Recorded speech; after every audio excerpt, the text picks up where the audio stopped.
poser votre télévision pour la téléphone la journal pour la peuple merci la fidélité fait confiance pour continuer à coudre nango le journal la binombo na bino bon début de semaine on botte na bino to pour la journal pour terminer que le genre de la boxe Mike Tyson a Yamama Kitoko comme le dimanche 19 octobre par le chef de l'État Félix Antoine Tshisekedi Tshilombo na cadre de visite na République démocratique du Congo nyonso wana ezaki na cadre ya 50e anniversaire et ya combat du siècle entre Mohamed Ali na Georges Foreman kuna na stade Tata Raphaël Tobeta bongo masolo o etali Assemblée nationale pour le koyisa bino que deuxième vice-président ya Assemblée nationale honorable Christophe Mbosso abetaki bongo masolo longo na ba député na likambo etali to mpe bavotaki prorogation ya état de siège mpe baadoptaki lisusu barecommandation ya reconnaissance ya Génocoste héritier Mapindemi apesi bino badétail.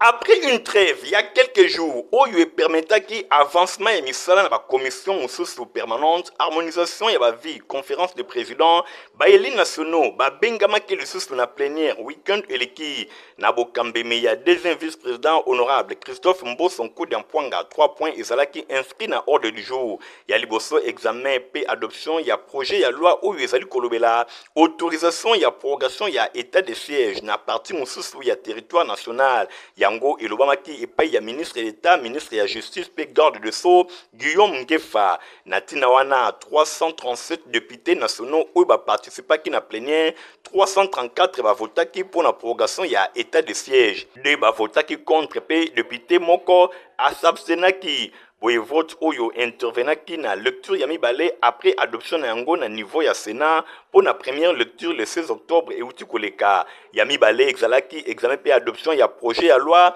oyo ezali ko autoriser ratification ya protocole pour na ko éliminer commerce illicite ya ba produit ya tabac. Natina wana proposition ya honorable Geneviève Inagosi plénière ba décida ki ko reporter examen ya projet ya loi oyo suite na absence ya membre ya gouvernement oyo azalaki censé ko défendre yango projet yango e kozala analyser mikolo ezali koya pona oyo etali recommandation pona reconnaissance ya Génocos défendu na professeur André Mbata président ya commission politique administrative et juridique ya plénière atalisaki moyena ba amendement yango ezalaki adopté pe etindamaki na commission ya droit de l'homme PPAJ recommandation oyo ezalaki adopté na assemblée plénière pe basengaki na gouvernement désignation ya mukolo moko pona commémoration ya Génocos érection ya mémorial national ya Génocos pe campagne ya sensibilisation na mémoire ya justice transitionnelle pe lisusu tour à tour baeli nationaux Ladi Yango Tikala Jean Baleke Olive Mudekereza pe Pierre Soumey bango basoulevaki ba question ebele information mingi pour la propagation ya épidémie ya choléra na 6 provinces ya République démocratique du Congo pe basengaki renforcement ya autorité ya l'état na ensemble ya territoire national intervention humanitaire pe situation économique oyo ezali lié na taux d'échange na registre mususu une bonne nouvelle ezalaki annoncé na bureau ya Assemblée nationale après ba démarche oyo ezalaki mené na bokambeme ya honorable Isaac Jean-Claude Chilumbai président intérimaire, rapporteur Jacques Njoli, na note information, ya questeur adjointe Grace Neema, ba informé et bandeli ya matérialisation, ya partenariat entre Assemblée nationale et Longona centre hospitalier public et privé pour la prise en charge médicale ya ba éli nationaux, pe ba dépendant na bango, oyo ba kozala bongo prise en charge mikolo ezali koya, bo simba ke séance oyo fungwamaki na note moko triste ya hommage ya Assemblée nationale, ba randaki na honorable Patrice Kitebi Kibol Mvou premier vice-président de la commission économico-financière et bonne gouvernance et longona contrôle budgétaire oyo akundamaki natina wana jeb de flair ezalaki bongo déposé na siège habituel na ye pe une minute de silence ezalaki observé. Nangamu ya Sénat bobake président ya Sénat Jean-Michel Samalukonde ye azwaki maloba weekend de kuna na occasion ya 151e anniversaire ya Union interparlementaire oyo fongamaki bongo mokolo dimanche 19 octobre. Nadine Sona petit binoba détail.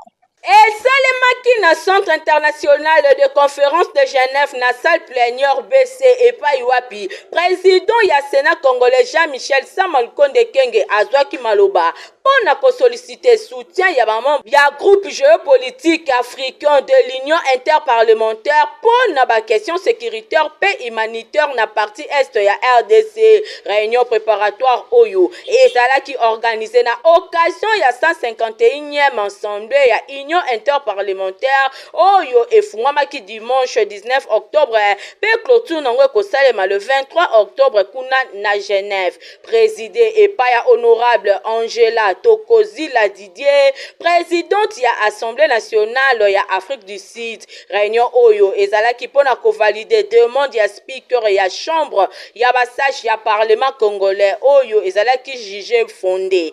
Bosimbake au cours ya réunion oyo ezalaki prévu ya kostatuer ba représentant ya groupe africain na kati ya comité exécutif UIP ba poste ya pouvoir pendant 151e assemblée pe élection ya président ya groupe africain sous région Afrique ya Ouest.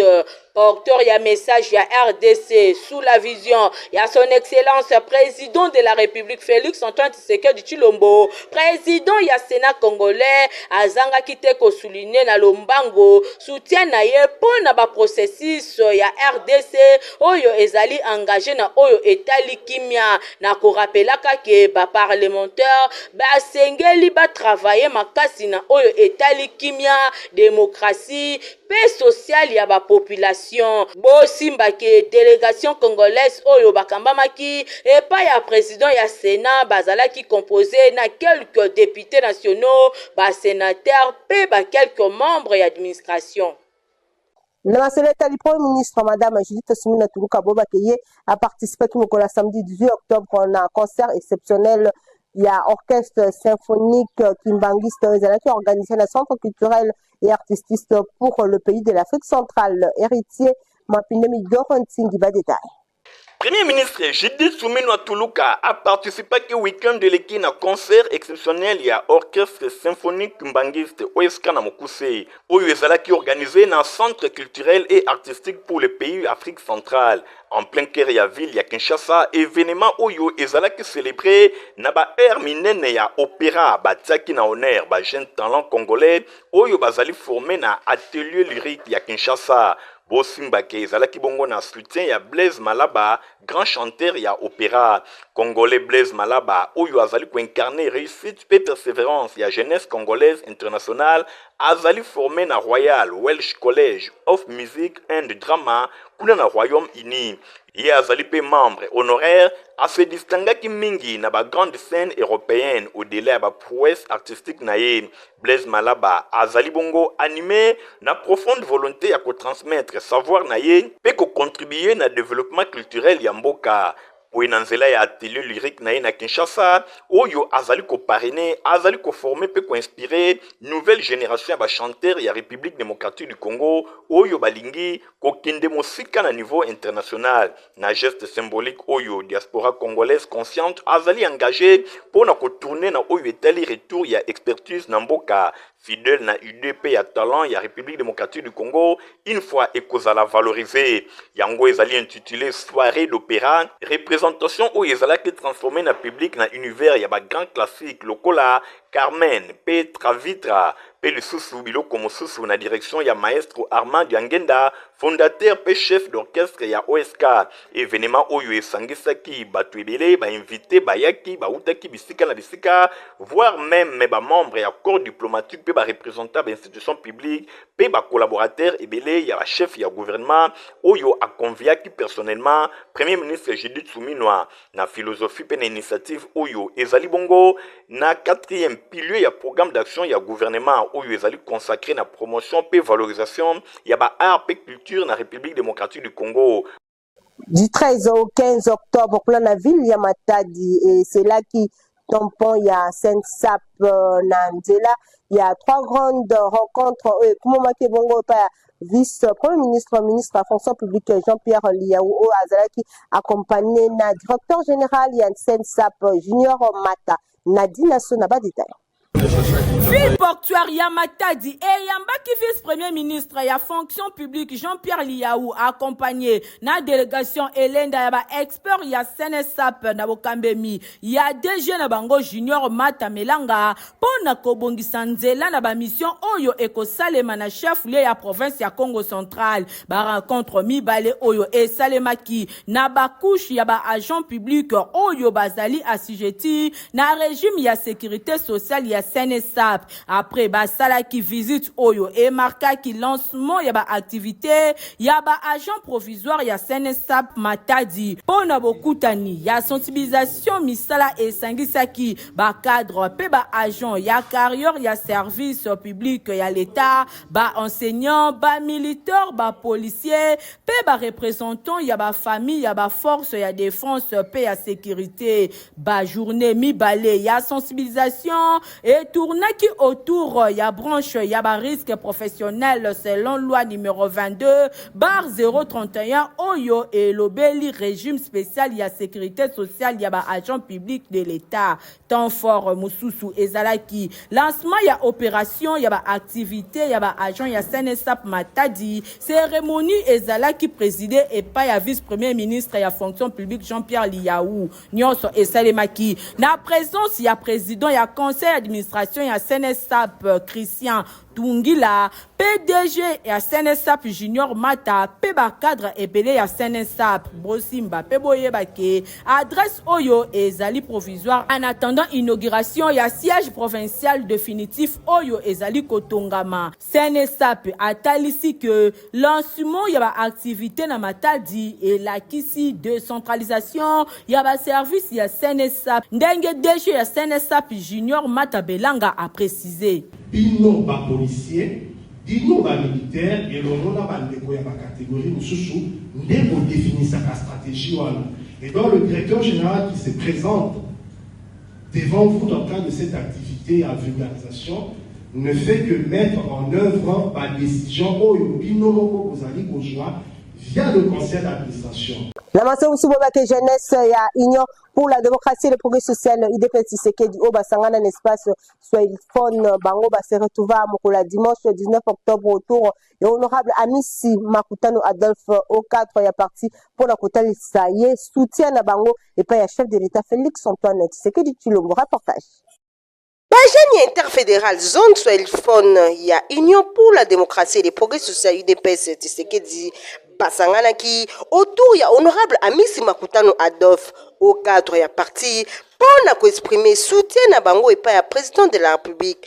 Pas jeune combattant Oyo Basalua qui est fort constant Oyo chef de l'État Azali Kosala ya komene pe na Est République démocratique du Congo pe ko améliorer ba conditions de vie ya ba Congolais. Randa qui pe hommage ba force armée de la République démocratique du Congo FARDC Peba Wazalendo Oyo Bazali engagé avec courage et détermination na défense et intégrité territoriale. Na déclaration commune Oyo Basala qui ba ressortissant Est la République démocratique du Congo ba fistizaki avec énergie ba propagateur ya ba poison rwandais Oyo Bazali ko consisté ya ko vilpendé président de la République Félix Antoine Tshisekedi Tshilombo pe ko attribuer ba force ordonnance tribaux ethniques nyonso yebani ke ba effort ezali kosalema pona unité pe cohésion nationale depuis élévation na ye loko la souverain primaire ya magistrature suprême. Nous fustigeons avec la dernière énergie la propagation du poison rwandais consistant à vilipender le président de la République, lui attribuant de fausses ordonnances tribalo-ethniques. Et pourtant, nul n'ignore ses efforts constants pour l'unité et la cohésion nationale depuis son élévation. L'atmosphère conviviale Oyo peut plein enthousiasme par participants. Batenaki a remercier président Amisi Makutano Adolphe pour la disponibilité na ye na esprit à écoute pe leadership au azali nango loko la rassembleur. Mais tout copie na baku ya parti. Motaona hapa mbele shiko pni peke tuko na ba fédéraux betu. Et n'oubliez pas que tunatoka mafasi na mafashi wandugu wakimbizi wiko hapa. Kwa d'abord na présenter compassion yangu kwa nyie bote. Popeke biko hapa, je crois que c'est important aussi. Loko la baninga na ye ba surnommé ye homme d'action pe ya vision. Moto moko te ya bosani loko la ba surnommé ye général Ndumbuya. Ye azali ko séduire cœur ya jeunesse espace Swahilphone Oyo azali bongo loko la véritable moteur ya cohésion pe espoir pour l'avenir y a parti. Parce que nous sommes un parti non violent.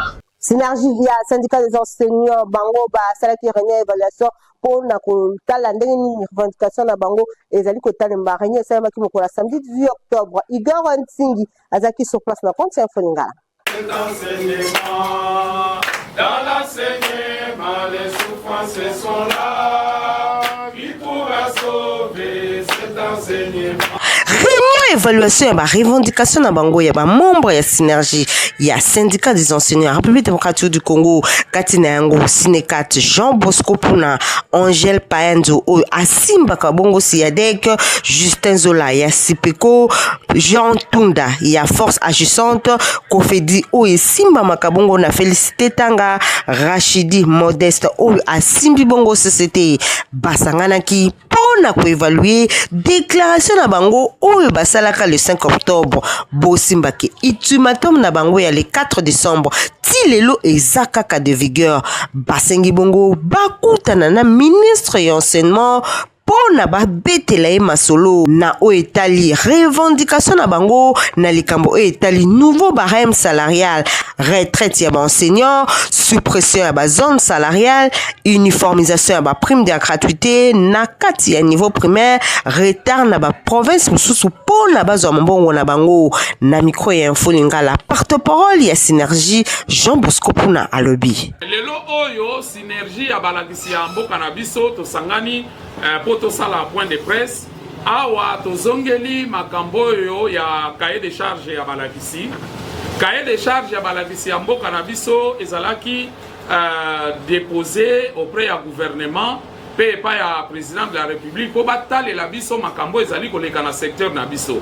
Awa na kati ya cahier de charge esengeli to rappeler ba point oyo totie na kati ya cahier de charge wana oyo touti kotika epa ya Bulamatari ko banda le 26 septembre. Bongo siko tozali kozela ministre Liaouya alobeli biso makambo ate 4 kasi na ndenge alobelaki ke moi geste muke biso tokolika ke geste ya malonga esengeli esalema. Tolobeli pe makambo ba retraite.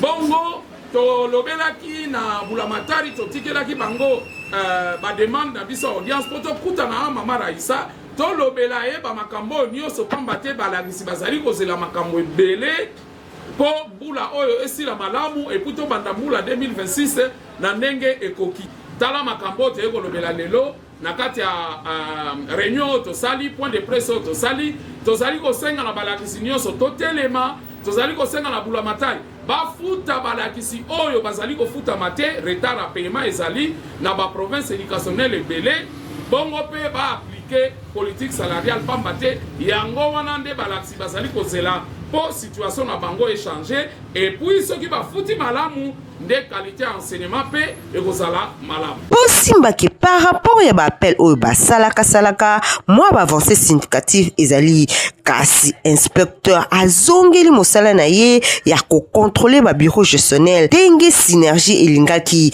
ba attribution oyo ezongeli ye pe ba mission ya ndenge na ndenge ezali kosalima synergie asengaki lisusu inspection générale azongela charge na ye ya ba bulletin nyango grâce na yango ba bulletin ezwami ba école nyonso bazwi ba bulletin na bango pona année scolaire oyo witaki kosila 2024-2025 gouvernement bokuta na bongo na synergie pona makambo oyo ba zone d'ombre na bango nyonso solution ezwama.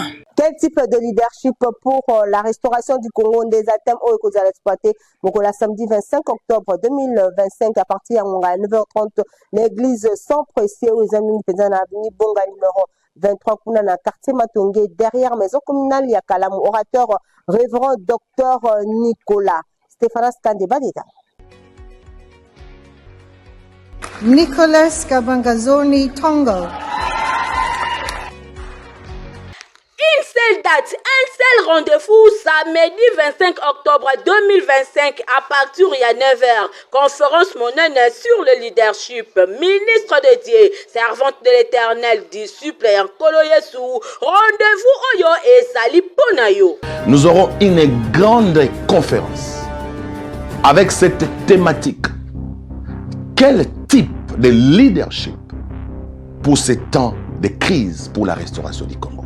Bien aimé, le problème de l'Afrique, ce n'est pas la pauvreté. Mais le problème de l'Afrique, c'est l'héritage.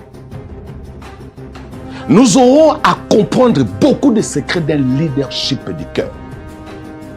Parce que nous avons vu le leadership intellectuel qui n'a pas produit des effets. Nous voulons maintenant comprendre un nouveau secret de leadership du cœur qui est capable de reconstruire, capable de bâtir. Tikana yebisa bino ke déjà anyati mabele ya République démocratique du Congo kutu apesaki déjà avant goût na quelques pasteurs ya structure bomoko ya Bandalungwa wapi epai sima ya koyoka ye na évangile ya Matthieu chapitre 25 verset 14 tina 30 motei apesaki ba explication koloba ndenge nini Nzambe akabolaka ba talent selon ba capacité ya moto. Un leader capable azali na makoki ya ko transporter ba faible pe akomisi bango lokola ye moko. Ba ministre de Dieu bazalaki d'accord pona kolobake kolo atindeli bango nourriture et zanga constipation. En tout cas, venez écouter cet homme de Dieu. On l'a écouté et on a été béni. Donc invité Bino Ebele na date il y a le 25. Le samedi prochain na sang précieux. Azo parler sur le leadership. To yo cannabis leadership. Mais oya yeli biso en tout cas ça c'est du jamais écouté, c'est le vrai leadership. Boya et puis bokosala béni neti biso. Donnez-le toza awa to utini ko avant goût. Mais avant goût déjà koti biso lokola toza dans la conférence. Donc na bengi ba pasteur Nyoso donc Ernest Mungu na minute oza lukunga. Donc Barumbu Kinshasa Lingwala Gombe Ngalie Mamonga Fula Kintambu. Donc na sang précieux samedi le 25 octobre. Vraiment nous avons invité Bino. Alors si on a invité Bino boyebake il y a du sérieux. To bengi Bino na nzili nchango. Batu ya ba district Nyoso Lukunga Funa. Bino Nyoso bana kimbanseke bandal partout. To bengi Bino ba pasteur, ba serviteur de Dieu. Occasion moza unique. Sans précieux avec le docteur Nicolas Tongo. Nous vous invitons à venir à partir de 9h jusqu'à midi. Vous ne serez pas déçus. Adresse Kakamoko, église yon sans précieux, Oyo Ezwami na avenue Bonga numéro 23, na sima ya maison communale ya Kalamu. Je répète, le 25 octobre 2025 à 9h30 à l'église sans précieux de révérend docteur Jean Bosco. C'est votre bien-aimé, le révérend docteur Nicolas Tongo. Que mon Dieu vous bénisse. Soyez tous au rendez-vous et partagez ce message.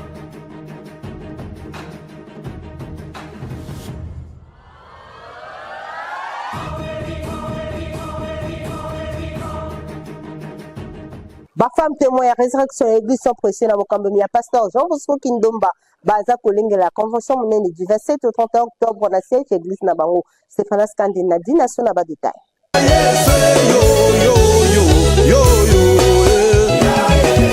Nazo bengisa ba mama nyonso oza mama oyo salaka ezala na gouvernement oza mama ministre oza na komba soki koto ezo simba mais yeba quelque part komba ezali maman oza femme commerçante je te dis la vérité tu as ton combat telema oya kozwa victoire mama oyo osalaka so oza maka nyonso sa même oza na libala olobi mobala lingi nga pesaka nga nyonso ezalaki mpe na ane nayebisa yo ye mobala lingaki ando kopesa double portion mais malgré bolingo ya mobali na ye ekokaki ye te mais il y a quelque chose qui manquait. Voilà pourquoi je viens koyebisa yo mama yaka na kombo na Yesu yaka pour que ozwa victoire na yo que Dieu nous a donné dès le commencement du monde. Wana ezali appel ya pasteur Animbo Ngonseka, présidente ya ba femme témoin ya résurrection na église sans précieux wapi epai révérend pasteur Jean Bosco Kindomba azali bon représentant légal bango bazali kobengisa ba mama pe bilenge basi na grande convention de femmes oyo tem nango ezali femme ton combat et ta victoire, femme ton combat et ta victoire et kobanda du 27 au 31 octobre octobre 2025 à partir de 17h ti 19h30 na adresse kaka moko église ya Son Précieux Temple du Grand Roi oyo ezwami na sima ya maison communale ya Kalamu na Victoire Matonge. Pendant 5 jours mokoka kolo asopi ngolu na ye epai ya ba orateur oyo révérend pasteur Jean Bosco Kindomba oti ya Milulu, pasteur Animbo Ntseka, bakiselae Aninguya Animoto, prophétesse Vanel Monka, bakisa révérente Julie Vanga, pasteur Animbo Nguya alobi na ye bisabino ke ekozala na moma moko ya makasi ya mabondeli pe ya délivrance. Toutes les femmes dans la vie ont leur combat. Maman combat ezali, mais na yebi que victoire pe ezali na kombo na Yesu Christo. Tu es combattu na ba myome, na ba kisse, na ba maladie belé, mais laisse-moi te dire, tikanga na yebisa yo, maman, victoire est assurée certain. Yango nazo benga ba maman nyonso, oza na posa victoire, kokende na nganga te, kokende ba sokola yo te, kokende ke yaka na kombo na Yesu. Nzela na mwasi, nzamba pesi biso na nzela ya mwasi, mwasi akoniata serpa. Et bongo bozwa ba chantre de l'Éternel. Le frère Moïse Matuta, frère Christian Mukuna, Maman Enis Manyanga, Yaboye, Jaja Nazanga, et bongo yo, Ozanga Teo, soyez le bien koya. Prophète Luc Kabangu ya Itemat Ndolo aza kobengisa parole au moins na ina na zama d'état iba ke autodidacte eza ko sala makuna pe kuna baza ko sa formation ya ndenge na ndenge na kamo etali anglais des affaires anglais aéronautique pe ba formation misu Stéphane Skande na dinasona tango ya koyekola esili nanu te yoka sango oyo na memeli bino bato nyonso oyo botanga déjà 6e de humanité kasi nanu bozwa diplôme d'état te Itemat Ndolo na ista batie na disposition na bino centre de formation ya ba autodidacte na domaine technique esengeli boyebake adresse eza kaka moko pona kobima ingénieur ya solo Itemat ista bazali na ba formateur très qualifié na domaine technique nyonso lokola aviation civile, mécanique générale, électricité générale, électronique industrielle, radiotransmission et commutation, option ya construction P ezali na pointe. Pour na ba résultat ya ba examen d'état 2024-2025 préfet Kabangu alobaki toyebisa bino ke Itemat Ndolo ista basalaki 100% awa kutu bapesa bango kombo e ratakate de 17h à 20h basali na bango etikalaka très disponible mpo na bino ntango ya koyekola esili nano te. Papa mama osalaka deja na domaine technique kasi nanu ozwa diplôme te leka na babiro ya Itemat ista ozwa inscription na yo bokanisi esili tenten préfet Louis Kabangu atie lisusu mpo na bino centre de formation technique professionnelle pour ajustage, soudure, rebobinage, installation panneaux solaires, photovoltaïque, mécanique automobile, check automobile, diagnostic électronique des automobiles, installation bâtiment, froid, vidéosurveillance, électronique embarquée, informatique, bakisa cours ya anglais classique, anglais aéronautique, anglais d'affaires, pe cours ya français. Ezali ya koratete, formation rapide pour na 45 jours ya pamba, pe 90 jours pour na ba jour normal. Comment utile na société, yekola musala, adresse kaka moko Itemat ista na commune ya Barumbu, tope obengi na numéro oyo ezali affiché na ba écran na biso. Soyez les bien koya.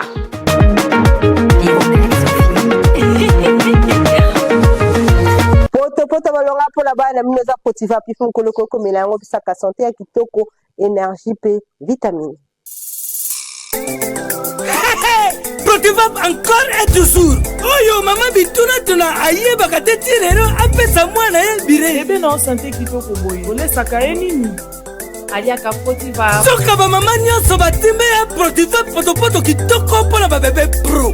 Mama soma yele. Mwana na ngai depuis abanda kolia akoli boye. Aliaka kaka Protiva. Protiva, protéine, vitamine, énergie. Azama yele na classe abelaka te alimbaka te. Ba maman, félicitations na bokoneri bana. Protiva, facile à digérer et nourrissant. Ezana, protéines, vitamines et énergie. Hey, bébé na yo kitoko ninyo esaka. Ma ba ingaka ngo, sate kitoko nzoto makasi. Matemi disa, mama letsa mwana. Sukana mbimbi, oye sukana mbimbi. Wakusa. Protiva, pro bébé pro. Vous avez qu'à pour la colonne Fungala, journal pour la ceux qui vous se plaît qui n'a pas merci. Negor Huntingi Matomi Nazaki Nasima la caméra. Nadine Asona Azaki bon la rédaction un journal Oyo héritier Mapindi na super Zaki journal au montage et Sima Kepaya. Francis Kanzalo Koka Igor Huntingi pe Fabrice Lundombi. Voilà notre option de rendez-vous. Donc vous allez au revoir.